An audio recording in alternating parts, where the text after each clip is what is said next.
بسم اللہ الرحمن الرحیم۔ Army public school and college Fort Road Rawalpindi کے آن لائن سپورٹنگ پروگرام میں جماعت دہم کے طلباء کو خوش آمدید۔ محمد شکیل صدیقی شعبہ اردو سے آپ سے مخاطب ہیں۔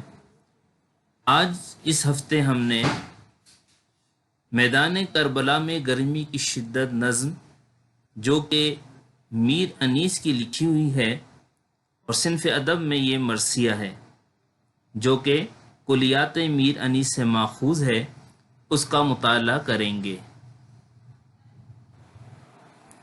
اغراض و مقاصد۔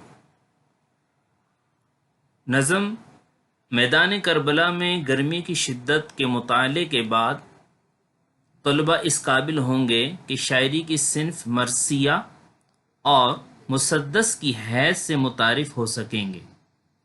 اردو مرثیہ گوئی میں میر انیس کے مقام و مرتبے کو جان سکیں گے، واقعہ کربلا کے حقائق اور خانوادہ رسول صلی اللہ تعالی وسلم کی عظمت پر تبادلہ خیال کر سکیں گے، مشکل الفاظ و تراکیب کو جملے میں استعمال کر سکیں گے، نیز نظم کی تشریح اور مشقی سوالات و انفرادی طور پر حل کر سکیں گے۔ شاعر کا تعارف۔ میر انیس کا اصل نام ببر علی تھا۔ میر انیس 1800 عیسوی میں فیض آباد میں پیدا ہوئے۔ آپ کے والد کا نام میر خلیق اور دادا کا نام امیر حسن تھا۔ انیس کا کمال مرثیہ نگاری ہے۔ آپ بلند پایا مرثیہ نگار تھے۔ ان کے مراثی میں سوز و گداز، کردار نگاری، جذبات نگاری اور منظر کشی کے بے مثال نمونے ملتے ہیں۔ یہ نظم ان کے ایک طویل مرثیے کا حصہ ہے جو ان کے تخیل، منظر نگاری اور لفظی تصویر کاری کی عمدہ مثال ہے۔ ان کے کچھ مراثی انتخاب مراثی انیس کے نام سے مجلس ترقی ادب لاہور سے اور انیس کے مرثیے رباعیات انیس اور انیس کے سلام نامی کتب بھارت سے شائع ہو چکی ہیں۔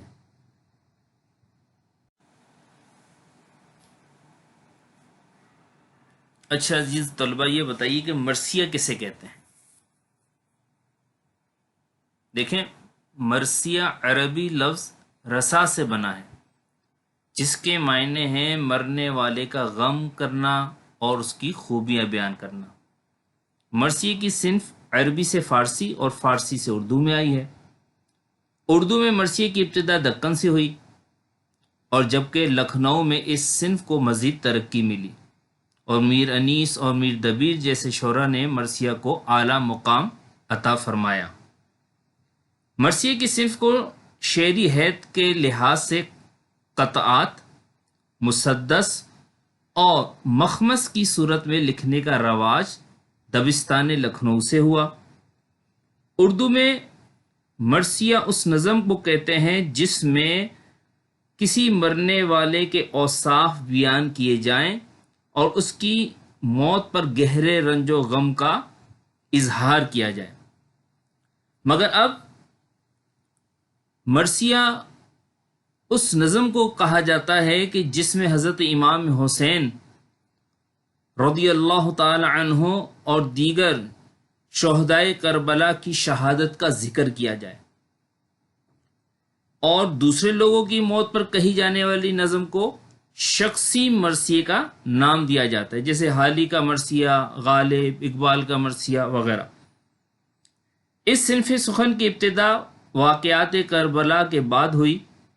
مرثیہ شروع میں عرب میں لکھے گئے جیسا کہ میں نے پہلے بتایا، پھر عرب کے بعد ایران میں مرثیے لکھے گئے، ایران سے چل کر مرثیہ ہندوستان پہنچا، اور اردو شاعری چونکہ فارسی شاعری کے تابع تھی اس لیے فارسی سے یہ اردو میں بھی منتقل ہوا۔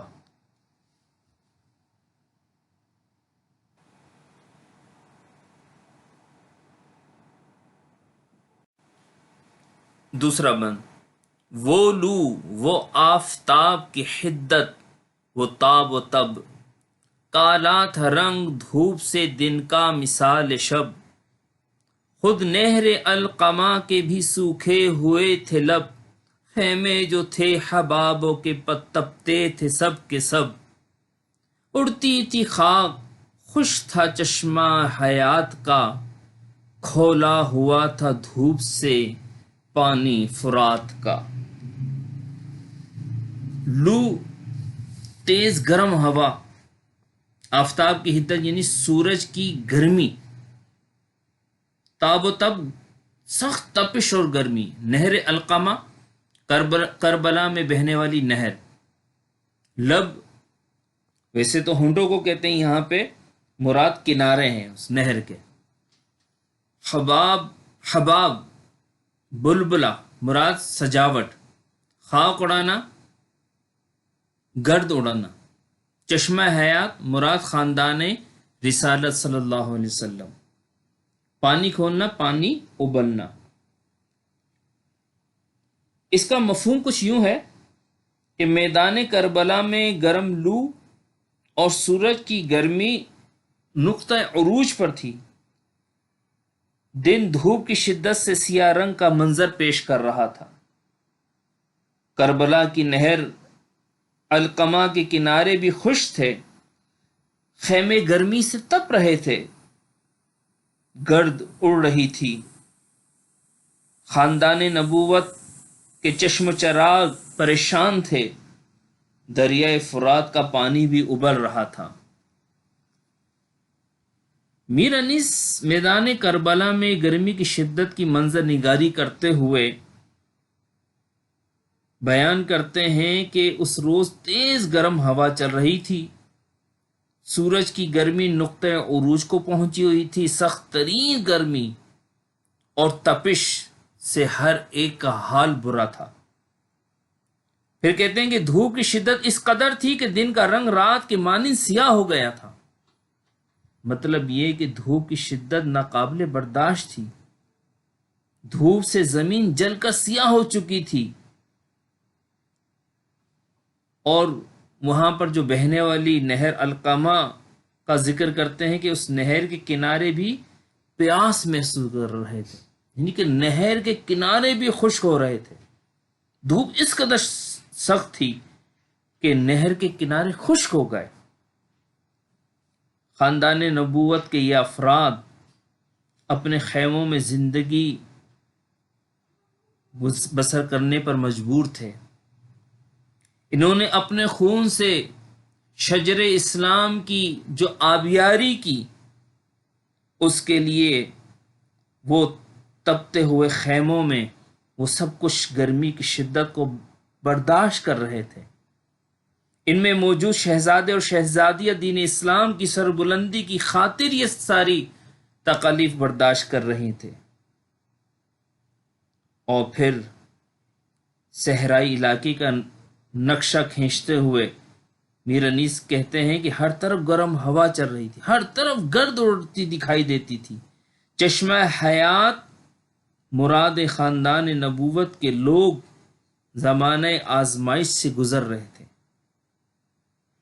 پھر چھٹے مصرے میں شاعر کہتا ہے کہ دریائے فرات کی داستان غم رقم کر رہا تھا، دریائے فرات کی داستان غم یہ رقم کر رہا تھا کہ اس روز گرمی کی شدت اس قدر زیادہ تھی کہ دریائے فرات کا پانی کھول رہا تھا۔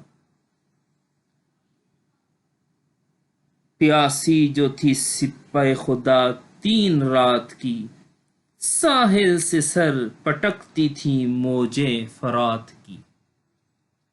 اصل میں شاعر اپنے کمال فن سے منظر نگاری کو نقطہ عروج دیتے ہوئے بیان کرتا ہے کہ گویا ایسا معلوم ہوتا تھا کہ سارے مناظر جو ہے آنکھوں کے سامنے چل رہے ہوں۔ جھیلوں سے 4 پائے نہ اٹھتے تھے تاب شام، مسکن میں مچھلیوں کے سمندر کا تھا مقام۔ آہو جو کاہلے تھے تو چیتے سیاہ فام، پتھر پگھل کے رہ گئے تھے مثل موم خام، سرخی اڑی تھی پھولوں سے سبزی گیاہ سے، سرخی اڑی تھی پھولوں سے سبزی گیاہ سے، پانی کنووں میں اترا تھا سائے کی چاہ سے۔ چار پائے یعنی چار ٹانگوں والے جانور، چوپائے جسے ہم کہتے ہیں، مسکن رہنے کی جگہ، آہو ہرن، کاہلے یعنی سست کاہل، سیاہ فام کالے رنگ کے، گیاہ گھاس پھوس، کنووں میں پانی اترنا پانی کا کم ہو جانا، سائے کی چاہ یعنی چاہت سائے کی۔ مفہوم کچھ یوں ہوگا کہ جانور پانی میں صبح و شام تک بیٹھے رہتے تھے، سمندر میں مچھلیاں باہر نہ نکلتی تھیں، ہرن سست ہو چکے تھے، چیتے گرمی کے مارے سیاہ روح ہو گئے تھے، پتھر پگھل کر موم کے مانند پگھل رہے تھے، پھولوں سے سرخی اڑ گئی، گھاس سے سبزی یعنی سبز رنگ جو ہے ان کا وہ رخصت ہو گیا، اور کنویں پانی سے خالی ہو گئے۔ ایسی شدت تھی، اور اس شدت کی گرمی میں خاندان نبوت پر کرب و بلا میں پانی کو بند کر دیا گیا۔ میر انیس میدان کربلا میں گرمی کی شدت کو بیان کرتے ہوئے کہتے ہیں کہ کربلا کے میدان میں چار ٹانگوں والے جانور وہ بھی جو ہے وہ جھیلوں کے ٹھنڈے پانی میں بیٹھے رہتے، شام تک باہر نہ آتے، کیونکہ سورج آگ برسا رہا تھا۔ مچھلیوں کی کیفیت کو بیان کرتے ہوئے کہتے ہیں کہ مچھلیاں جو آبی مخلوق ہیں، ہر وقت پانی میں رہتی ہیں، وہ بھی سطح پہ آنا پسند نہیں کر رہی تھی کہ گرمی کی شدت بہت زیادہ تھی۔ ہرن اور چیتے کا ذکر بھی کیا کہ ہرن اپنی جو تیز رفتاری برق رفتاری کی وجہ سے مشہور ہے، مگر گرمی بڑوں کو بے بس کر دیتی ہے۔ ایسے عالم میں ہرن بھی سست رفتاری کا شکار ہو گئے، چیتے گرمی کی شدت سے سیاہ فام ہو گئے۔ پھر شاعر کہتا ہے کہ پتھر بھی پگھل کر موم کی مانند پگھل رہے تھے، گویا کہ پتھر بھی شدید ترین گرمی کے سامنے بے بس ہو چکے تھے۔ پھولوں میں رانائی نہ رہی، اور گھاس بھی جو ہے وہ اپنی خستہ حالی کا نقشہ کھینچ رہا تھا، گویا کہ ہر طرف ایک ہو کا عالم تھا۔ کنویں جو کہ پانی کے ذخائر ہوتے ہیں وہ بھی خالی ہو گئے، ہر ایک چیز جو ہے سائے کا متلاشی نظر آتی تھی، گویا کہ گرمی کی شدت نے ہر کسی کو پریشان کر رکھا تھا۔ اور ایسے میں جو ہے شہید کربلا، امام عالی مقام، امام تشنگام، امام حسین رضی اللہ تعالیٰ عنہ اپنے نانا جان کی دین کو بچانے کے لیے سب کچھ قربان کر دینے کے لیے تیار تھے۔ کوسوں کسی شجر میں نہ گل تھے نہ برگ و بار، ایک ایک نخل جل رہا تھا صورت چنار، ہنستا تھا کوئی گل نہ لہکتا تھا سبز زار، کانٹا ہوئی تھی سوکھ کے ہر شاخ باردار، گرمی یہ تھی کہ زیست سے دل سب کے سرد تھے، پتے بھی مثل چہرہ مدقوق زرد تھے۔ کوسوں یعنی بہت دور تک، برق و بار، پتے اور پھل، نخل بلند درخت، صورت چنار سرخ رنگ کے درخت چنار کی طرح، سبزہ زار ہرا بھرا جنگل، کانٹا ہو کر سوکھ جانا یعنی کمزور ہو جانا، سوکھ جانا، شاخ باردار پھل والی شاخ، زیست زندگی، مثل مانند چہرہ مدقوق تپے دق کے مریض کا چہرہ۔ مفہوم اس بند کا، بہت دور تک درخت پھل پھول اور پتوں سے محروم تھے، درخت گرمی کی تپش میں جل رہے تھے، کسی پھول کے چہرے پہ مسکراہٹ نہ تھی، چراگاہیں ویران تھی، پھولوں والی شاخیں سوکھ کر کانٹا ہو گئی تھی، گرمی کے مارے سب کے دل سرد ہو گئے تھے، پتے تبے تک زرد چہرے کے منظر پیش کر رہے تھے۔ دراصل میر انیس اس میدان کربلا کی منظر کشی بیان کرتے ہوئے، اس دن کی گرمی کو بیان کرتے ہوئے کہتے ہیں کہ بہت دور تک کسی درخت پر کوئی پھول پھل اور پتے نظر نہ آتے تھے، سورج کی تپش نے درختوں سے اس کا حسن چھین لیا تھا، اور بلند درخت اپنے طول کے سبب سورج کے قریب ہوتے ہیں، اس لیے یہ لمبے درخت سورج کی تپش میں جل رہے تھے۔ پھر شاعر کمال انداز میں منظر نگاری کرتے ہیں کہ گرمی کی شدت کے سبب پھول مسکرانا بھول گئے تھے، گویا ان کے چہروں سے مسکراہٹ روڑ گئی تھی، تو دوسری طرف چراگاہیں اور ہرے بھرے جنگل سب ویران نظر آ رہے تھے۔ اور شاعر کہتا ہے وہ شاخیں جو عام حالات میں پھلوں سے لدی ہوتی ہیں سوکھ کر کانٹا ہو چکی ہیں، ان پر پھل تو دور کی بات سبز پتے بھی نظر نہیں آتے۔ اور پانچویں مصرے میں شاعر دلوں کی دھڑکن کو ساکت کر دینے والی گرمی کا تذکرہ کرتے ہوئے کہتے ہیں کہ گرمی ایسی غضب کی پڑ رہی تھی کہ تمام مخلوق کے دل تھم گئے تھے، ان کی سانسیں اکھڑ رہی تھی۔ بقول ساغر صدیقی کے کہ چکرا کے گر نہ جاؤں میں اس تیز دھوپ میں، چکرا کے گر نہ جاؤں میں اس تیز دھوپ میں، مجھ کو ذرا سنبھال بڑی تیز دھوپ ہے۔ پھر آخری مصرے میں شاعر درخت کے پتوں کا ذکر کرتے ہیں کہ سورج نے سبز پتوں کو زرد لباس پہنا دیا، وہ دیکھنے میں ایسے نظر آ رہے ہیں جیسے تب دق کے مریض کے چہرے کی منظر کشی کر رہے ہیں، جس طرح ایک مریض کا چہرہ جو ہے زرد مائل ہو جاتا ہے، آج پتوں سے بھی جو ہے وہ اس کا حسن چھین لیا گیا ہے اور آج وہ بھی زرد ہو چکا۔ شیر اڑتے تھے نہ دھوپ کے مارے کچھار سے، شیر اڑتے تھے نہ دھوپ کے مارے کچھار سے، آہو نہ منہ نکالتے تھے سبزہ زار سے، آئینہ مہر کا تھا مقدر غبار سے، گردوں کو تپ چڑھی تھی زمیں کے بخار سے، گرمی سے مضطرب تھا زمانہ زمین پر، بھن جاتا تھا جو گرتا تھا دانا زمین پر۔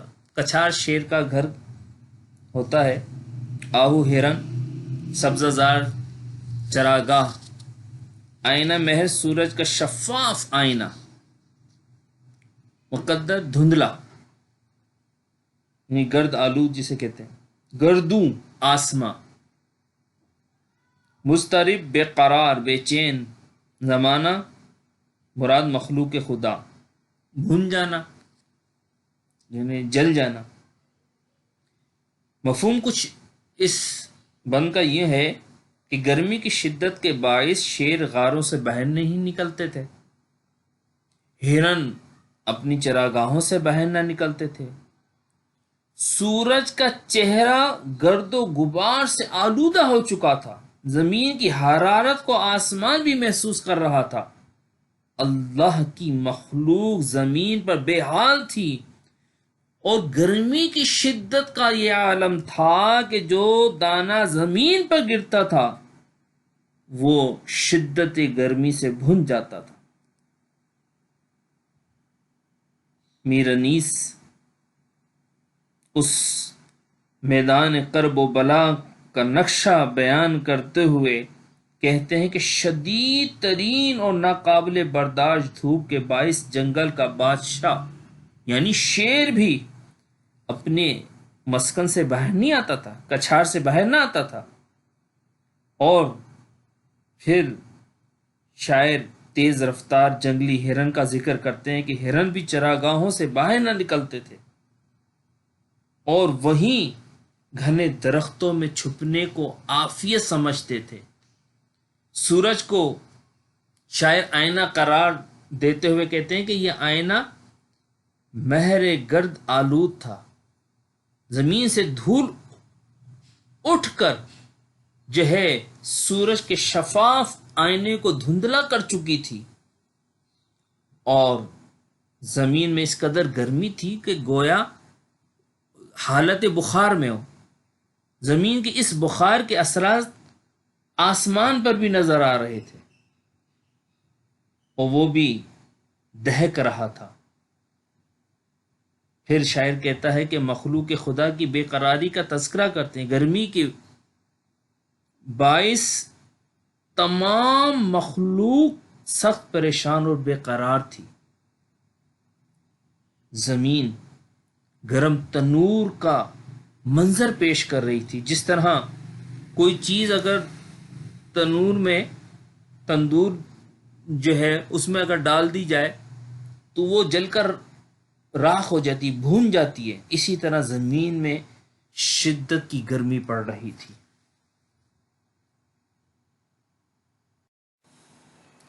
گرداب پر تھا شعلہ جوالا کا گماں، انگارے تھے حباب تو پانی شرر فشاں، منہ سے نکل پڑی تھی ہر ایک موج کی زباں، تہ پر تھے سب نہنگ مگر تھی لبوں پہ جاں، پانی تھا آگ گرمی روزے حساب تھی، ماہی جو سیخ موج تک آئی کباب تھی۔ گرداب پانی کا بھنور، شعلہ جوالا یعنی وہ شعلہ جس کو جلا کر گول چکر کی صورت میں گھماتے ہیں، گما شک ہونا، انگارے جلتے ہوئے کوئلے، حباب پانی کا بلبلا، شرر فشاں چنگاریاں برسانے والا، منہ سے زبان نکلنا مارے پیاس کے زبان کا لٹک جانا، خشک ہو جانا ہے، نہنگ مگرمچھ روز حساب قیامت کے دن، ماہی مچھلی، سیخ موج پانی کی سطح پر۔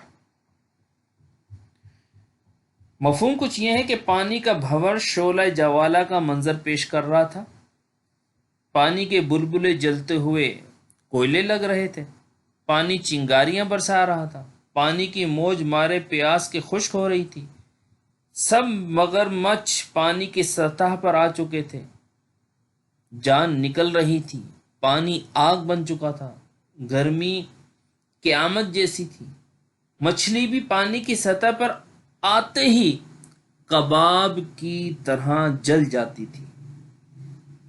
میر انیس میدان کربلا میں گرمی کی شدت کو بیان کرتے ہوئے اس کے پہلے مصرعے میں کہتے ہیں کہ قیامت خیز گرمی کے اثرات صرف خشکی پر ہی مرتب نہیں ہو رہے تھے، بلکہ دریاؤں کا پانی بھی کھول رہا تھا اور جو ہے وہ ابل رہا تھا۔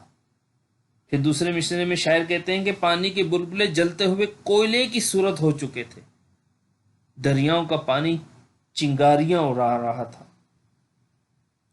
اور تیسرے مصرعے میں شاعر محاوراتی انداز اختیار کرتے ہوئے کہتے ہیں کہ جس طرح شدید پیاس کے عالم میں زبانیں منہ سے باہر نکلتی ہیں، بالکل ایسے ہی لہروں کے اٹھنے کو پانی کی زبان باہر نکلنے کی علامت قرار دے رہے ہیں۔ چوتھے مصرعے میں آبی مخلوقات میں توانا ترین مخلوق مگر مچھ کی بے بسی کو بیان کیا کہ وہ بھی پانی کی تہ میں رہنے کے باوجود گرمی کے باعث جاں بلد تھی۔ پانچویں مصرعے میں شاعر میدان کربلا کی گرمی کو قیامت کی گرمی کے ساتھ پیش کر رہے ہیں کہ پانی بھی آگ کی صورت اختیار کر چکا تھا اور گرمی قیامت کا منظر پیش کر رہی تھی۔ اور آخری مصرعے میں مچھلی کا تذکرہ کرتے ہوئے کہتے ہیں کہ دریا کی لہریں کباب بھوننے والی سیخ کی مانند ہو چکی تھی۔ جیسے ہی کوئی مچھلی سطح آب پر آتی تو جل بھن کر کباب ہو جاتی، یعنی گرمی اپنے انتہائی عروج پر تھی۔ بقول شاعر تھا تپش سے فرات لاوا بنا، تہ پر آئی تو بھن گئی مچھلی۔ تو میدان کربلا میں گرمی کی شدت کو بیان کرتے ہوئے شاعر نے چشم تخیل سے اس کی منظر کشی کی ہے اور اس سے الفاظ کا روپ دیا ہے کہ اس وقت کی گرمی ناقابل بیاں ہے۔ میدان جنگ جو ہے وہ بیان کرنے سے قاصر ہوں کہ کس طرح کے وہاں حالات تھے۔ ہر طرف شدت کی گرمی تھی اور ایسی گرمی کہ چرند پرند آبی مخلوق سبھی بے حال تھی۔ اگر غلطی سے کوئی مچھلی بھی تہ آب پر آ جاتی تو فوراً جل کر کباب ہو جاتی۔ دراصل میر انیس اپنی نظم چشم تخیل سے بیان کرتے ہیں کہ خاندان رسالت کے چشم و چراغ سخت گرمی کے موسم میں بھی خیموں میں زندگی گزارنے پر مجبور تھے۔ کس لیے؟ اپنے نانا جان کی دین کو بچانے کے لیے، دین اسلام کی شجر آبیاری کے لیے انہوں نے اپنے خون سے اسے سینچا۔ وہ گرمی جس میں چرند پرند ہر ایک چیز بے حال تھی، مگر امام حسین رضی اللہ تعالیٰ عنہ نے صبر کی، وہ تاریخ رقم کی کہ آج تک نہ کوئی ایسی مثال دے چکا، نہ کوئی دے سکتا ہے۔